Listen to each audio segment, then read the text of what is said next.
ప్రభు నామంలో అందరికీ వందనాలు ప్రియులారా. ఈరోజు యోహాను రాసినటువంటి మొదటి పత్రిక 2వ అధ్యాయము 12 నుంచి 14 వచనాలను మనము ధ్యానం చేద్దాం. ముందుగా వాక్యం చదువుకుందాం ప్రియులారా. అందరూ మరి బైబిల్ తెరిచి ఈ యొక్క వాక్య భాగాన్ని చదవండి, చూడండి. ముందుగా నేను చదువుతున్నాను, వినండి ప్రియులారా. చిన్న పిల్లలారా, ఆయన నామమును బట్టి మీ పాపములు క్షమింపబడినవి గనుక మీకు వ్రాయుచున్నాను. తండ్రులారా, మీరు ఆది నుండి ఉన్నవానిని ఎరిగి ఉన్నారు గనుక మీకు వ్రాయుచున్నాను. యవనస్తులారా, మీరు దుష్టుని జయించి ఉన్నారు గనుక మీకు వ్రాయుచున్నాను. చిన్నపిల్లలారా, మీరు తండ్రిని ఎరిగి ఉన్నారు గనుక మీకు వ్రాయుచున్నాను. తండ్రులారా, మీరు ఆది నుండి ఉన్నవానిని ఎరిగి ఉన్నారు గనుక మీకు వ్రాయుచున్నాను. యవనస్తులారా, మీరు బలవంతులు, దేవుని వాక్యము మీ యందు నిలుచుచున్నది, మీరు దుష్టుని జయించుచున్నారు గనుక మీకు వ్రాయుచున్నాను. ప్రియులారా, చదవబడినటువంటి ఈ యొక్క వాక్య భాగములో యోహాను భక్తుడు కొన్ని విషయాలు మనకి తెలియజేస్తున్నాడు. పరిశుద్ధాత్మ నడిపింపులో మనకి తెలియజేస్తున్నటువంటి వాక్య భాగం ఏంటి అంటే, కొన్ని విషయాలు మీకు రాస్తున్నాను అంటున్నాడు.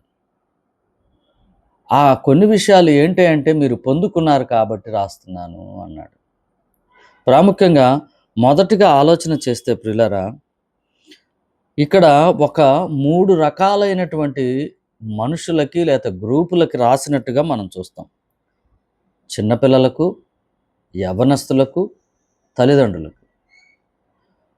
ఈ యొక్క ఆలోచన చేసినప్పుడు ఈ 3 గ్రూపుల వారికి మీరు ఏమేమి పొందుకున్నారో, ఏమేమి మీరు కలిగి ఉన్నారో మీకు తెలియజేస్తున్నాను, లేకపోతే అవి ఉన్నాయి కనుక అని రాస్తున్నాను అన్నాడు. బైబిల్ పండితుల యొక్క విషయాన్ని గురించి అనేక రకాలుగా చెప్తుంటారు. ఏమనంటే, ఇది ఈ యొక్క వాక్య భాగము 3 గ్రూపులకు కాదు, 2 గ్రూపులకే. చిన్నపిల్లలారా అని సంబోధించి తండ్రులకు, యవనస్తులకు చెప్పాడని, లేదా చిన్నపిల్లలారా అని సంబోధిస్తూ అందరికీ చెప్పాడని, లేదా యవనస్తులకి, చిన్నపిల్లలకు, తండ్రులకు, ముగ్గురికి చెప్పాడని. ఏది ఏమైనప్పటికీ దేవుని యొక్క వాక్యంలో ఏమి చెప్పాడు అనేటువంటిది ప్రాముఖ్యం కాబట్టి మనం ఆ విషయంలోనికి వెళ్దాం ప్రియులారా. ప్రాథమికంగా మనం చూసినప్పుడు ప్రియులారా, చిన్న పిల్లలారా అని మరి సంబోధించడం జరిగింది. ఎవరు? యోహాను భక్తుడు. ఇక్కడ చిన్న పిల్లలారా అని సంబోధించడాన్ని మనం ఒకసారి ఆలోచన చేస్తే, కేవలం ఈ పత్రికలో ఇక్కడే కాదు కానీ, ఇక్కడే ఈ పత్రికలో అనేక చోట్ల కూడా ఆయన ప్రారంభం నుంచి నా చిన్న పిల్లలారా అని సంబోధించడం జరిగింది. దీన్ని బట్టి మనకేమర్థం అవుతుందో ఒకసారి చూడండి. 2వ అధ్యాయం 1వ వచనంలో నా చిన్న పిల్లలారా అన్నాడు. అలాగనే ఇప్పుడు 12వ వచనంలో నా చిన్న పిల్లలారా అన్నాడు. తర్వాత అలాగనే 14వ వచనములో చిన్నపిల్లలారా అన్నాడు. అలాగనే ఇంకెక్కడ ఉన్నాయి చూడండి, 18వ వచనంలో చిన్నపిల్లలారా అన్నాడు. అలాగనే 28వ వచనములో చిన్నపిల్లలారా అన్నాడు.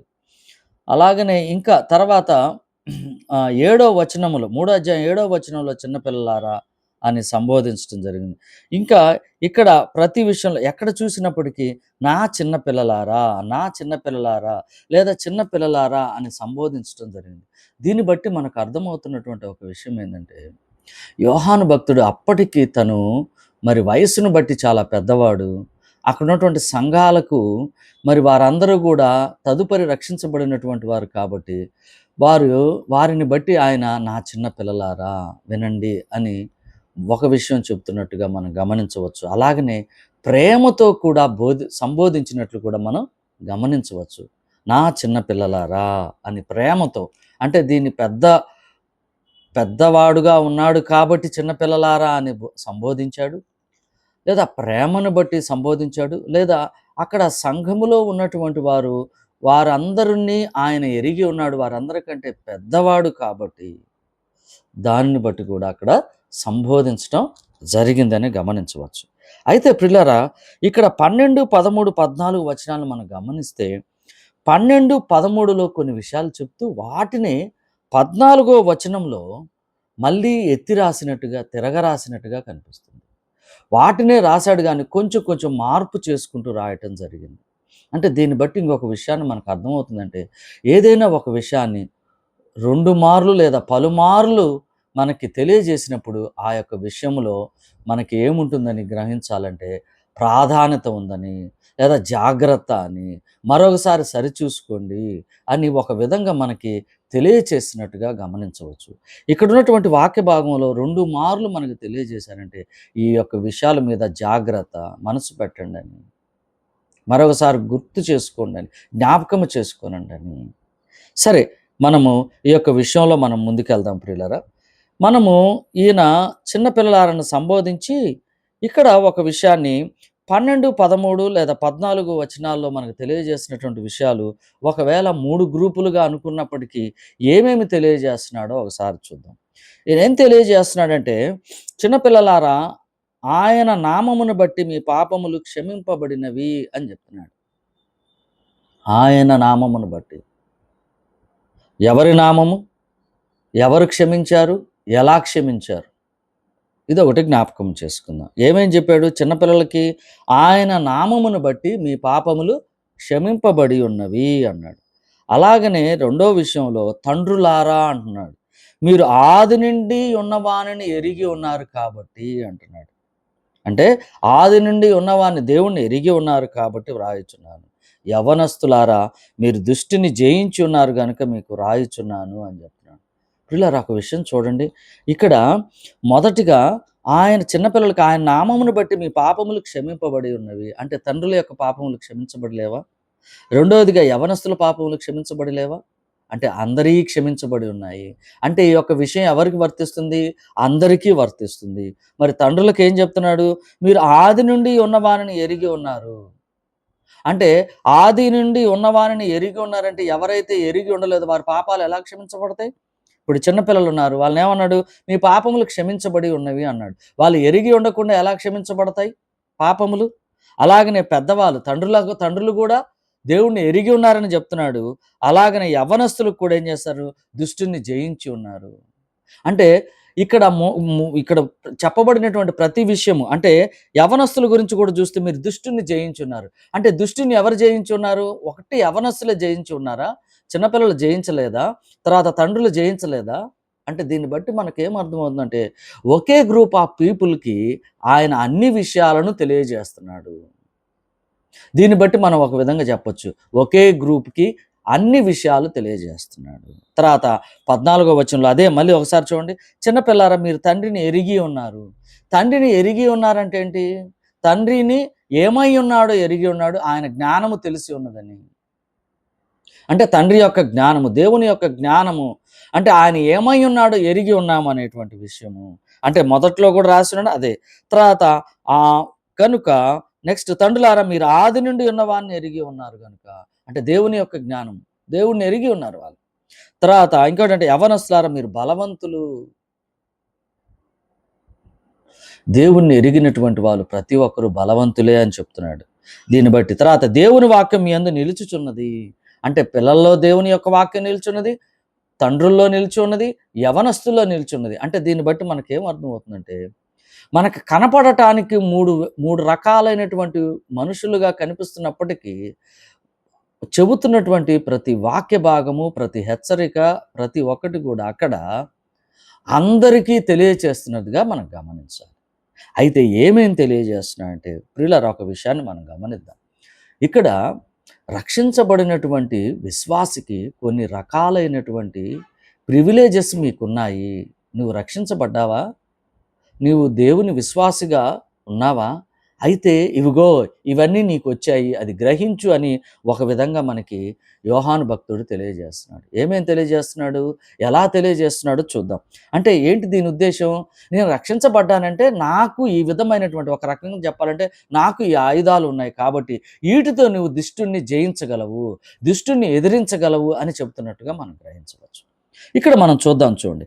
దాదాపుగా ఇక్కడ చెప్పినటువంటి విషయాల్లో ఏ ఏ విషయాలు ఉన్నాయో మనం గ్రహించినట్లయితే ప్రియులారా చూద్దాం చూడండి. దాదాపుగా 5 రకాలైనటువంటి విషయాలు మనకి తెలియచేస్తూ ఇవన్నీ మీరు గ్రహించి ఉన్నారని చెప్తున్నాడు. అంతేకాకుండా ఇక్కడ చదివినటువంటి విషయంలో మీరు ఒకసారి చూడండి, మీరు పాపములు క్షమించబడి ఉన్నవి గనుక మీకు రాయిచున్నాను. అంటే ఆల్రెడీ మనకేమైపోయినాయి? పాపాలు క్షమించబడి ఉన్నాయి. మీరు ఆది నుండి ఉన్నవాన్ని ఎరిగి ఉన్నారు గనుక, అంటే మనం ఎరిగి ఉన్నాం. పాస్ట్ టెన్స్‌లో అన్నీ జరిగిపోయినాయి. అంటే మనకు ఉన్నయి, మీరు అన్నీ ఉన్నయి మనకు తెలియజేస్తున్నాడు తిరిగి. అంటే ఇవన్నీ మనం ఏమైనాయి? మన దగ్గర ఉన్నాయి. రక్షించబడినటువంటి విశ్వాసి దగ్గర ఏమై ఉన్నాయో అవన్నీ కూడా చెప్తున్నాడు. వాటిలో 5 రకాలైనటువంటి విషయాలు మనకు తెలియజేస్తున్నాడు. మొదటిగా మనం చూసినప్పుడు ప్రియులారా, ఆయన నామమును బట్టి మీ పాపములు క్షమించబడి ఉన్నవి. విశ్వాసి అయినటువంటి ప్రతి ఒక్క మనుష్యుడికి అతని యొక్క పాపములు క్షమించబడి ఉన్నవి అని తెలియజేస్తున్నాడు. రెండవది, మీరు ఆది నుండి ఉన్నవాన్ని ఎరిగి ఉన్నారు. ఎరిగి ఉండటం, దేవుణ్ణి ఎరిగి ఉండటం అంటే అర్థమైందంటే దేవుని యొక్క జ్ఞానాన్ని పొందుకొని ఉండటము. దేవుణ్ణి ఎరిగి ఉండటం అంటే ఆయన యొక్క జ్ఞానాన్ని తెలుసుకొని ఉండటము. ఆయన ఏమై ఉన్నాడో మనము ఎరిగి ఉండటము. అలాగనే నెక్స్ట్ చూసినప్పుడు ఇంకోటి, మీరు దుష్టుని జయించి ఉన్నారు గనుక.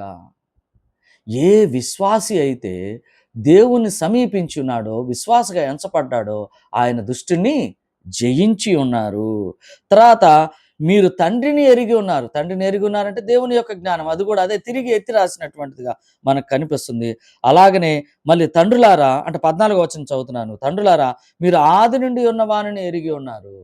అంటే అది కూడా దేవుని యొక్క జ్ఞానానికి సూచిక, దేవుణ్ణి ఎరిగి ఉండటం. అలాగనే యవనస్తులారా, మీరు బలవంతులు.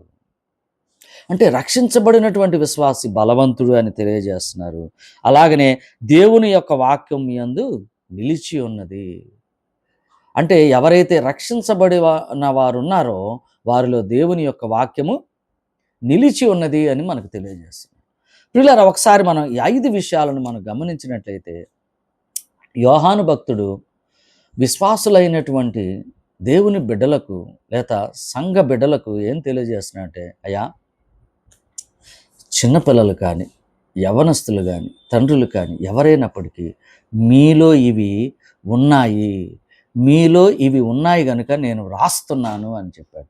వ్రాస్తున్నానని చెప్పి రెండో మారు రాసేసినట్లుగా ముందుగా రాసేశానని కూడా చెప్పాడు.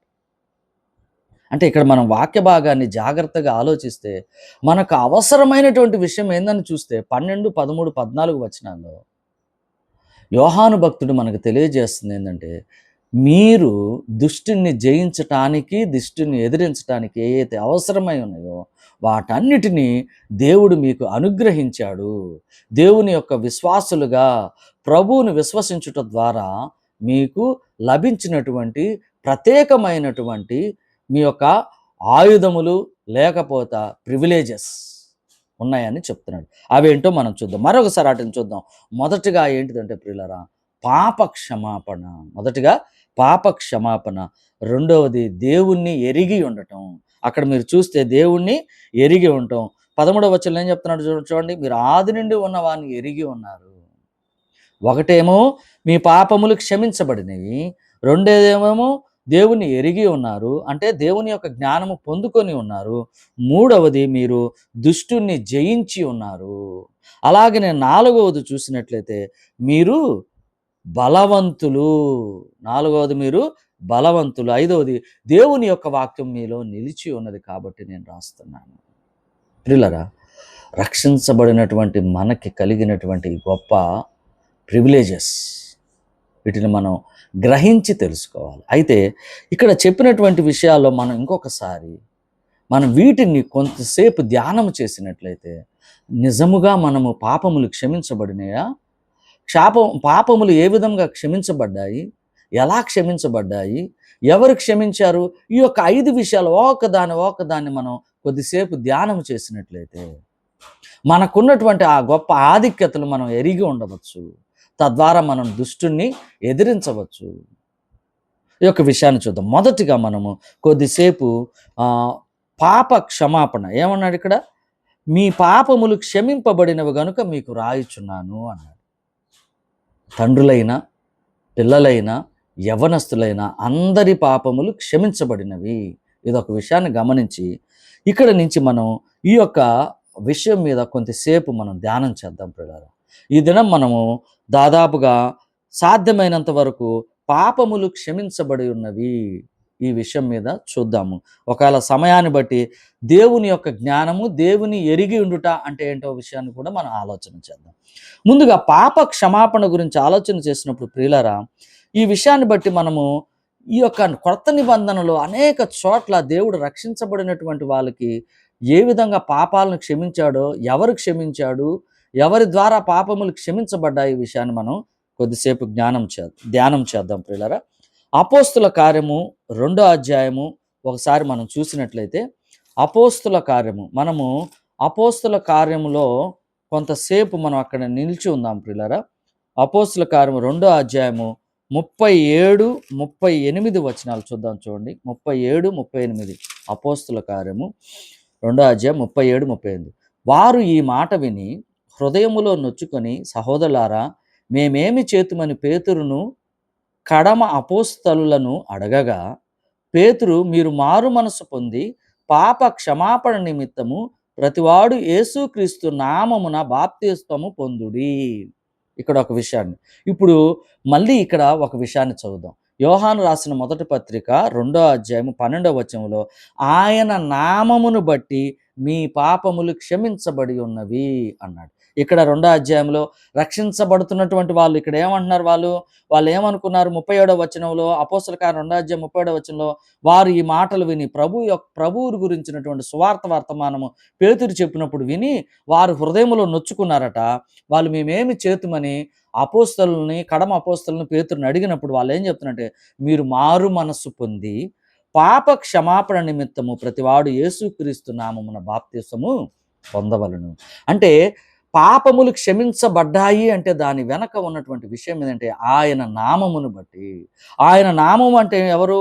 యేసుక్రీస్తు యొక్క నామమును బట్టి మీ పాపములు క్షమించబడి ఉన్నవి అని చెప్తున్నారు. ఇక్కడ ఈ యొక్క వాక్య భాగం ఒక్క నిమిషం మనం ఆలోచన చేస్తే ప్రియులారా, మీరు మారు మనసు పొంది అన్నాడు. అంటే దీనికి ముందు మనం చూసినప్పుడు ప్రభు గురించి ఉన్నటువంటి సువార్తను పేతురు భక్తుడు ఆయన దేవుని కుమారుడని, ఈ సువార్త వర్తమానం మన కోసమే భూమి మీదకి వచ్చాడని, మన కోసమే మరణించాడని, తిరిగి ఆయన మన నిమిత్తమే ఆయన పునరుద్ధానుడు అయ్యాడనే విషయాన్ని వారికి తెలియజేసినప్పుడు వాళ్ళు ఏం చేశారంటే వాళ్ళు నొచ్చుకున్నారు. వారి హృదయంలో నొచ్చుకొని వారు ఏం చేశారు? మారు మనసు పొందారు. ప్రియులారా, సువార్త ఎప్పుడైతే ఇక్కడ సువార్త వర్తమానాన్ని ఒకసారి జ్ఞాపకం చేసుకున్నాం. సువార్త విన్నప్పుడు లేదా సువార్త వాక్యము మనం విన్నప్పుడు మన హృదయములు నొచ్చుకుంటాయి. మన హృదయములు ఎలా నొచ్చుకుంటాయి? నిజమే, నేను పాపిని అని, నేను పాపము చేశానని, ఆయన పరిశుద్ధుడు అని, ఆయన దేవుని కుమారుడు అని ఒప్పుకుంటాం. అంటే అక్కడ ఏం జరుగుతుంది? పశ్చాత్తాపడతాము. ఆ పశ్చాత్తాపాన్ని కలుగచేసేది ఎవరు అంటే పరిశుద్ధాత్మ దేవుడు ఆయన కార్యాన్ని అక్కడ తెలియజేస్తాడు. వాక్యం వింటున్నప్పుడు ఆ వాక్యం వినిన తర్వాత మన హృదయ అంతరంగములో కలిగేటువంటి ఆ యొక్క పశ్చాత్తాపము, ఆ యొక్క ఒప్పింపుని మనము గ్రహించినట్లయితే నిజమే నేను పాపిని కాబట్టి ఈ పాపములో నేనుండను అని చెప్పేసి ఏం చేస్తాం? అప్పటి వరకు ఉన్నటువంటి ఆ మనస్సుని మనం ఏం చేస్తామంటే మార్పు చేసుకుంటాం. అదే మారు మనసు, పశ్చాత్తాపం. ఇక్కడ చూడండి ఒకసారి, మీరు మారు మనసు పొంది, మారు మనసు పొందటం అంటే దానికి ముందు లేదా పశ్చాత్తాపం ఉంటుంది. పాపం గురించి ఒప్పుకుంటాడు. నేను పాపిని అని తెలుసుకుంటాడు. సువార్త వినిన తర్వాత పాపము గురించి తెలుసుకున్న తర్వాత, నేను పాపిని అని తెలుసుకున్న తర్వాత తన మనస్సును మార్చుకుంటాడు. అదే మారు మనసు.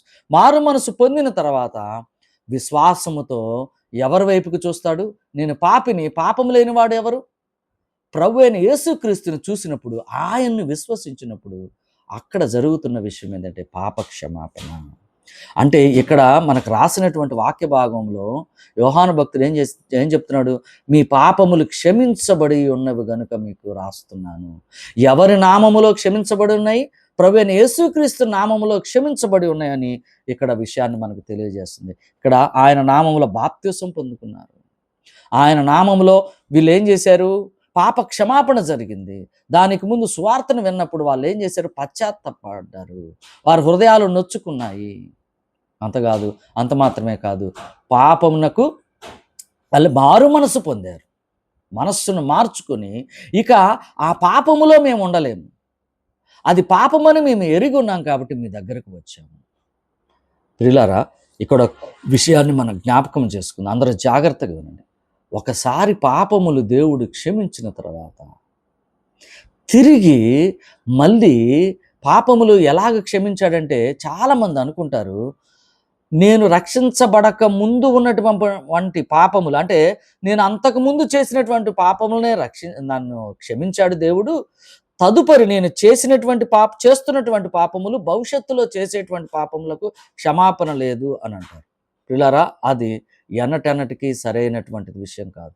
దేవుడు పాపములను క్షమించటం అంటే, ప్రభు మన పాపాలను క్షమించటం అంటే, అంతకుముందున్న పాపములు క్షమించటం, ఇప్పుడు చేసిన పాపములను క్షమించటం, భవిష్యత్తులో నువ్వు చేయబోయే పాపములు కూడా క్షమించేశాడు. అంటే సిలువలో సమాప్తం అయిపోయింది.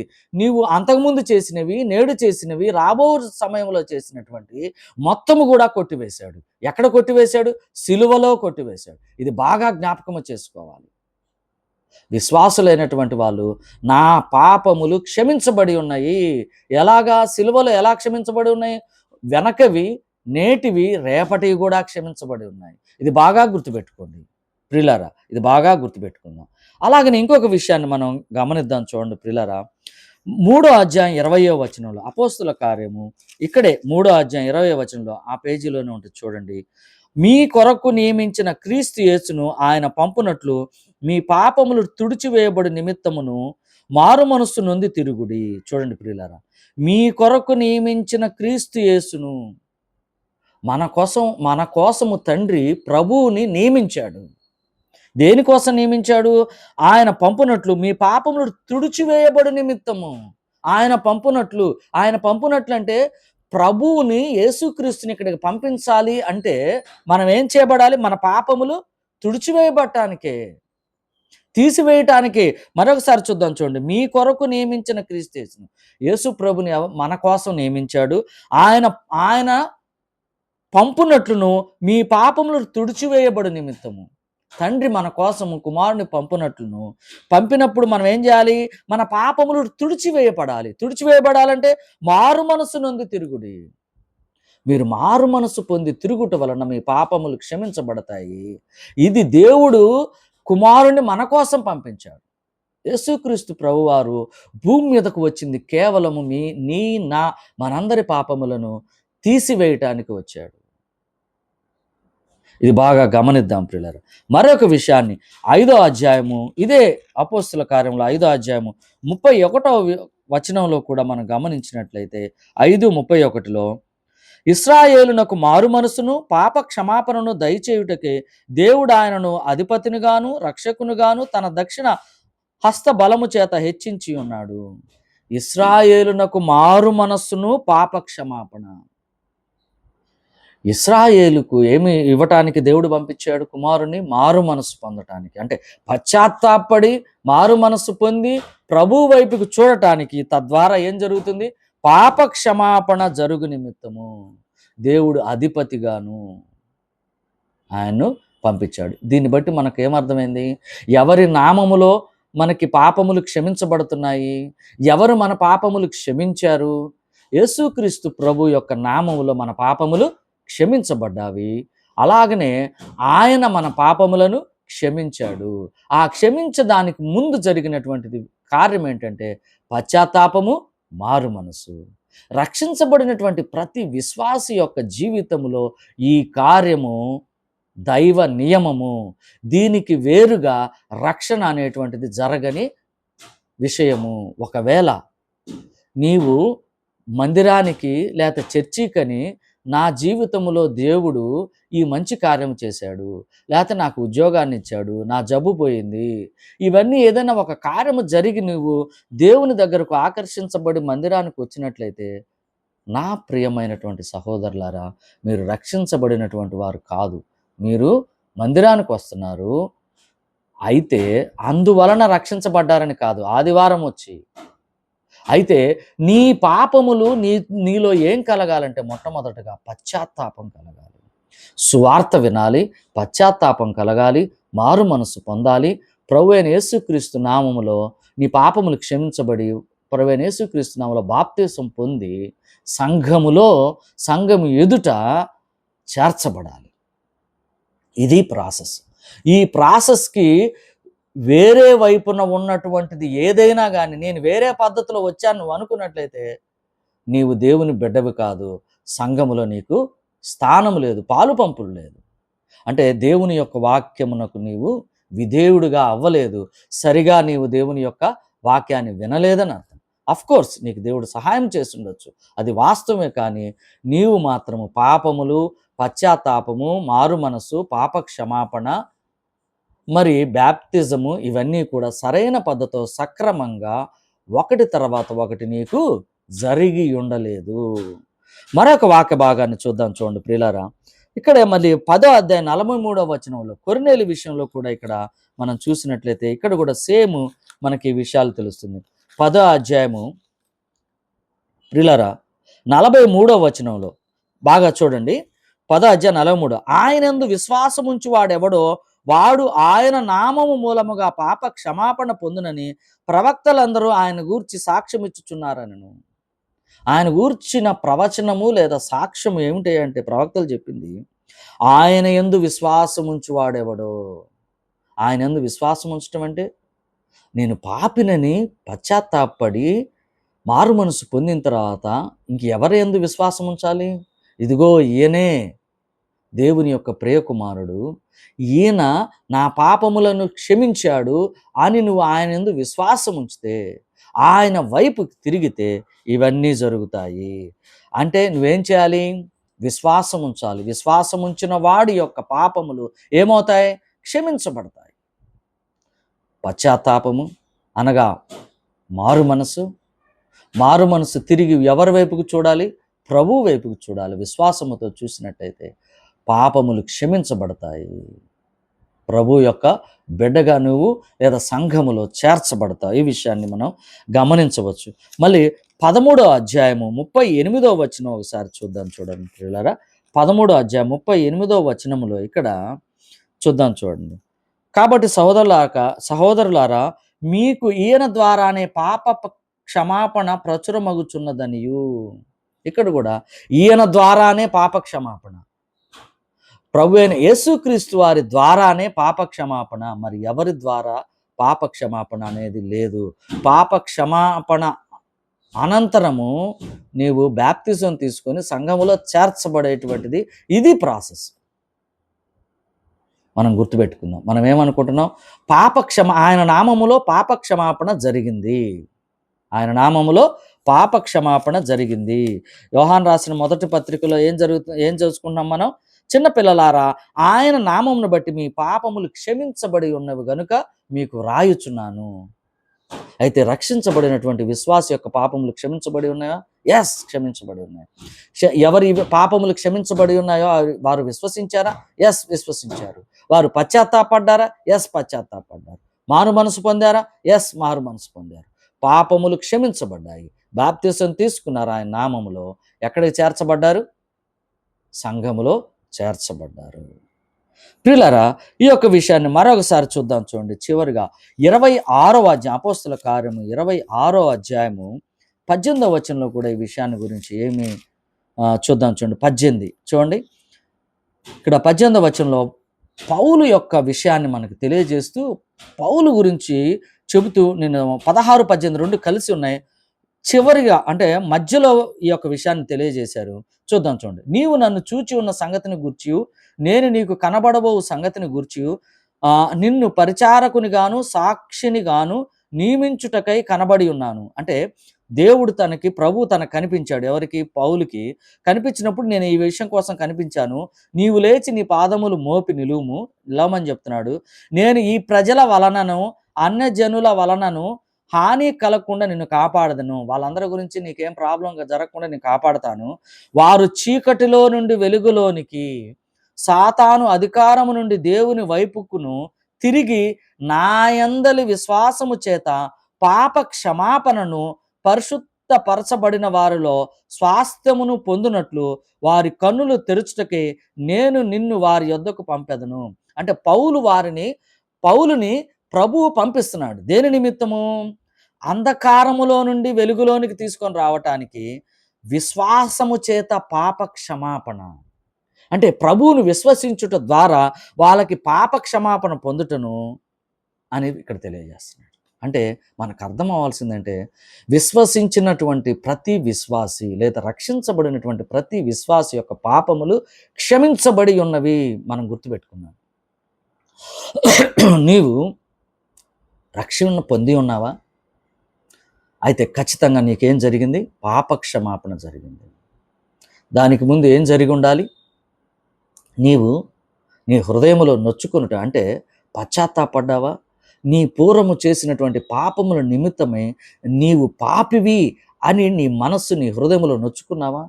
నొచ్చుకున్న తర్వాత నేను పరిశుద్ధుడని కాను, పరిశుద్ధుడైనటువంటి దేవుని వైపు నువ్వు చూసావా? దేవుని వైపుకు చూసి ఇక నేను ఈ యొక్క పాపములో ఉండటానికి వీల్లేదు అన్నప్పుడు ఆ సమయంలో నీ యొక్క క్రియ ఏం జరుగుతుందంటే, ఆ పాపము నుంచి ఏమవుతావు? మారు మనస్సు పొందుతావు. మారు మనసు, అంతకు ముందున్నటువంటి పాపపు మనస్సు మార్చుకొని దేవునిలోనికి వచ్చి దేవుని యొక్క మనస్సుని నువ్వు పొందుకుంటావు. అంటే దేవుని వైపుకి చూస్తావు. అంటే రక్షించబడినటువంటి ప్రతి విశ్వాసి యొక్క పాపములు క్షమించబడి ఉన్నాయి. దానికి ముందు పశ్చాత్తాపము, మారు మనస్సు, విశ్వాసము, పాప క్షమాపణ, బాప్తిసము, సంఘములో చేరిక. ఈ విషయాలు మనం జ్ఞాపకం చేసుకుందాం ప్రియులారా. ఇదే విషయము ఎఫెసీయులకు రాసిన పత్రికలో, కొలస్సీ పత్రికలో ఈ విషయాలను చూడొచ్చు. ఎఫెసీయులకు రాసిన పత్రిక 1వ అధ్యాయము ప్రియులారా 7వ వచనంలో చూడండి. దేవుని కృపా మహదేశ్వరుని బట్టి ఆ ప్రియుని యందు ఆయన రక్తం వలన మనకు విమోచనము. విమోచనం అంటే అది విమోచనం అనగా మన అపరాధములకు క్షమాపణ కలిగి ఉన్నది. గుర్తుపెట్టుకోండి ప్రియులారా, విమోచనం, ఆయన రక్తం వలన విమోచనము కలిగింది. దేని నుంచి విమోచనము? పాపము నుంచి విమోచనము, పాప జీవితము నుంచి విమోచనం మనకు కలిగినది. అలాగనే కొలస్సీలకు రాసినటువంటి పత్రిక 1వ అధ్యాయము 14వ వచనంలో చూద్దాం. చూడండి, 1:14 ఆ కుమారుని యందు మనకు విమోచనము అనగా పాప క్షమాపణ జరుగుతున్నది. అలాగనే 2వ అధ్యాయంలో కూడా చూద్దాం. చూడండి ప్రియులారా 13-15, 2వ అధ్యాయం 13-15లో కూడా, మరియు అపరాధముల వలనను శరీరమందు సున్నతి పొందక ఉండుట వలనను మీరు మృతులై ఉండగా దేవుడు వ్రాతరూపకమైన ఆజ్ఞల వలన మన మీద రుణముగాను మనకు విరోధముగాను నుండిన పత్రమును మేకులతో సిలువకు కొట్టి దాని మీద వ్రాతను తుడిచివేసి మనకు అడ్డము లేకుండా దానిని ఎత్తివేసి మన అపరాధములన్నిటినీ క్షమించి ఆయనతో కూడా మిమ్మును జీవింపచేసెను. ఆయన ప్రధానులను అధికారులను నిరాయుధులుగా చేసి సిలువ చేత విజయోత్సవముతో వారిని పట్టి తెచ్చి బాహాటముగా వేడుకకు కనపరిచెను.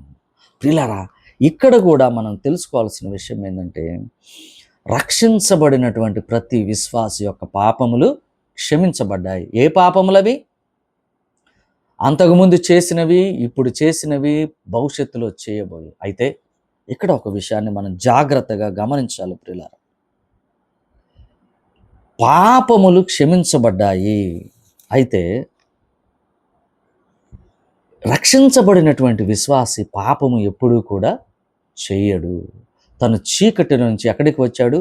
వెలుగులోనికి వచ్చాడు. అయితే పాప స్వభావము, పాప శరీరములో మనం ఉన్నాం కాబట్టి ఆ తత్వాన్ని బట్టి మనము ఎప్పుడైనా ఎక్కడైనా పాపములోనికి జారిపోతే, పాప స్వభావంలోనికి వెళ్ళిపోతే, ఇక్కడే మనకి యోహాను భక్తుడు చెప్తున్నాడు 2వ అధ్యాయంలో, ఒకసారి చదవండి 1వ వచనం. నా చిన్నపిల్లలారా, మీరు పాపము చేయకుండుటకై ఈ సంగతులను మీకు రాయుచున్నాను. మీరు పాపము చేయకుంటానికి నేను రాస్తున్నాను.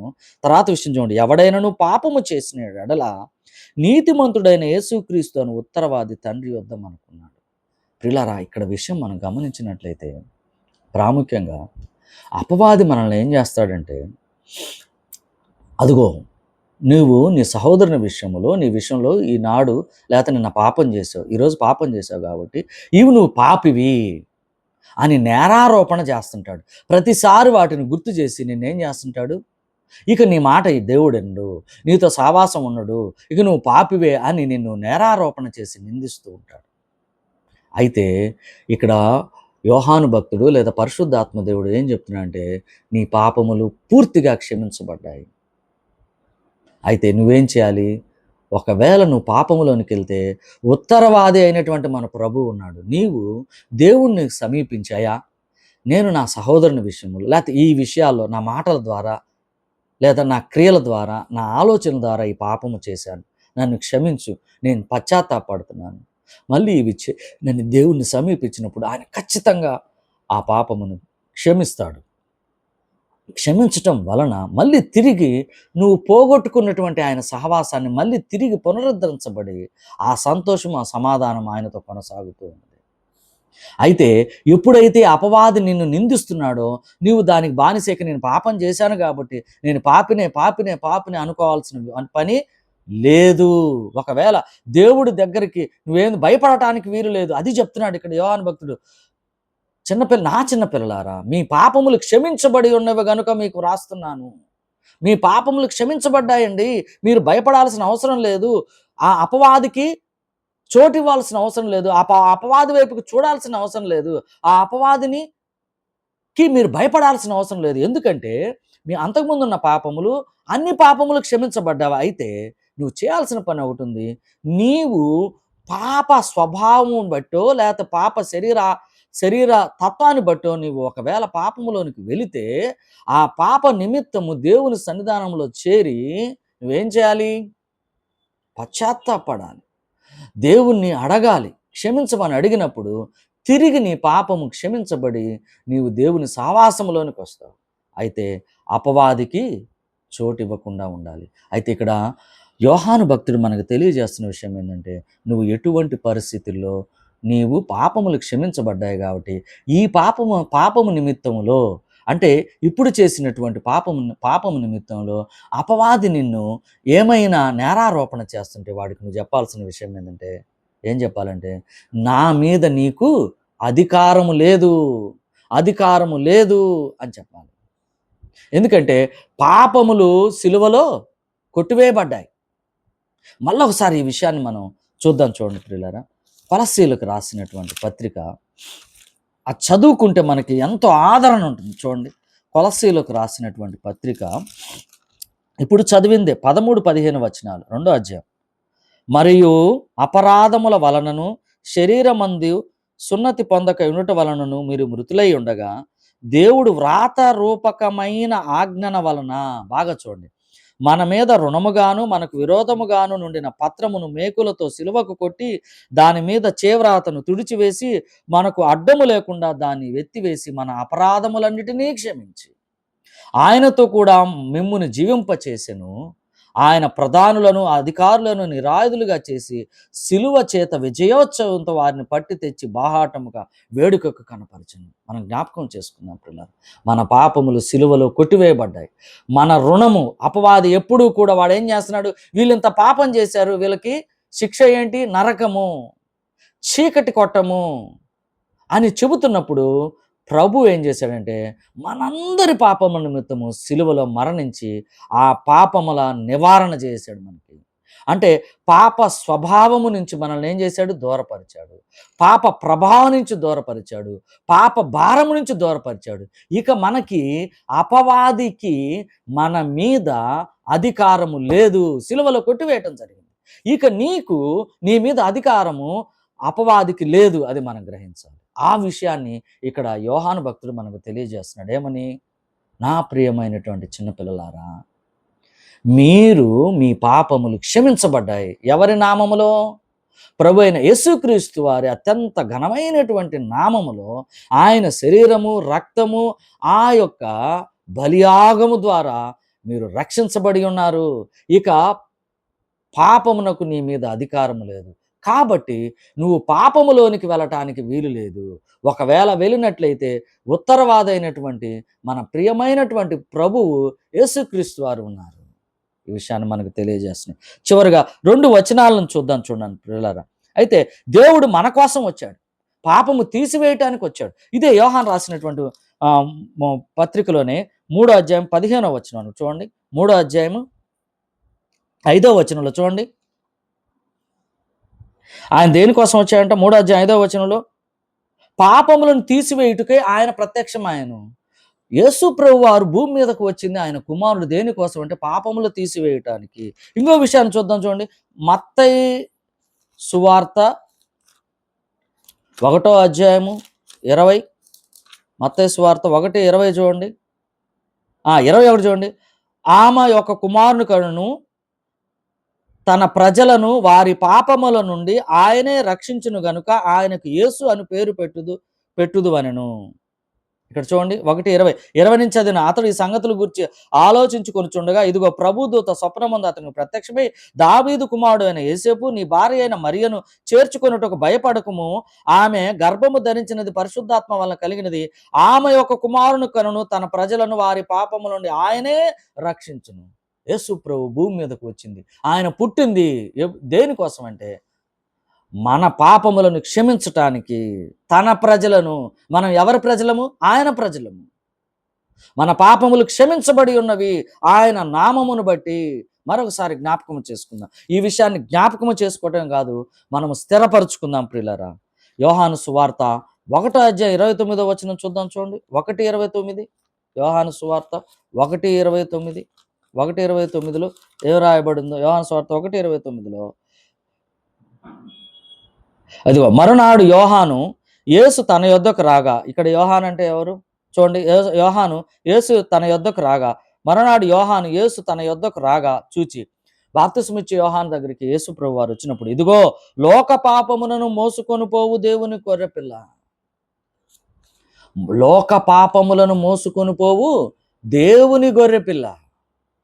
మన ప్రభు, మన గొర్రెపిల్ల మన పాపములను తన మీద వేసుకొని మోసుకొని పోవటానికి భూమి మీదకు వచ్చాడు. ఆయన నామమున పాప క్షమాపణ జరిగినది. ఓ నా చిన్నపిల్లలారా, మీ పాపములు క్షమించబడి ఉన్నవి కనుక మీకు రాస్తున్నాను. ఆయన నామమును బట్టి మీ పాపములు క్షమించబడి ఉన్నవి కనుక మీకు రాస్తున్నాను. ప్రియులారా, రక్షించబడినటువంటి విశ్వాసి గ్రహించాల్సిన విషయం ఏంటంటే పాపమునకు నా మీద ఇక అధికారము లేదు, నా పాపములు క్షమించబడి ఉన్నవి. జ్ఞాపకము చేసుకున్నాను. ఇంకొక విషయాన్ని ఇదే మత్తయి సువార్తలో మత్తయి సువార్త 26:28లో చూద్దాం చూడండి. 26:28లో 26:28 ఒకసారి చూద్దాం చూడండి. 26:28లో చూడండి.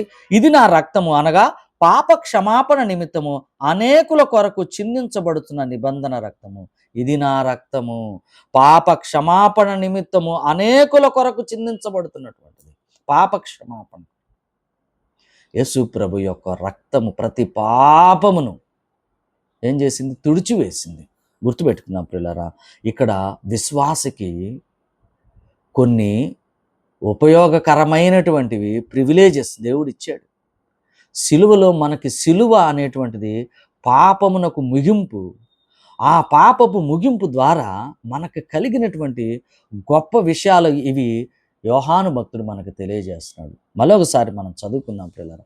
చదువుకొని ఈ యొక్క విషయాన్ని మనం వాక్య భాగాన్ని ముగించుకుందాం. ఇక్కడ ఏం చెప్తున్నట్టే, చిన్నపిల్లలారా, ఆయన నామము బట్టి మీ పాపములు క్షమించబడినవి గనుక మీకు రాయిచున్నాను. మన పాపములు క్షమించబడ్డాయి అందుకని రాస్తున్నాడు. మనకు ఒక ఆధిక్యత ఉన్నది. అదే ఆయన నామమును బట్టి. ఇంకా పాత నిబంధన గ్రంథంలో కీర్తనలు 25వ అధ్యాయం 25వ కీర్తన 11వ చరణంలో ఈ విషయాన్ని ఆయన నామమును బట్టి దావీదు భక్తుడు దావీదు కీర్తనలు, అలాగనే 79వ కీర్తన 9వ చరణంలో కూడా, అలాగనే ఇర్మియా గ్రంథం 14వ అధ్యాయం 7వ వచనంలో కూడా ఆయన నామమును బట్టి పాప క్షమాపణ గురించి అక్కడ కూడా ప్రస్తావించబడింది. ప్రియులారా, మనం గమనించవలసింది ఏంటంటే, రక్షించబడినటువంటి మన పాపములు ఏమైనాయి? క్షమించబడ్డాయి. మన విమోచకుడు, మన విమోచనకర్త, లోక పాపములను మోసుకొని పోవు దేవుని గొర్రెపిల్ల.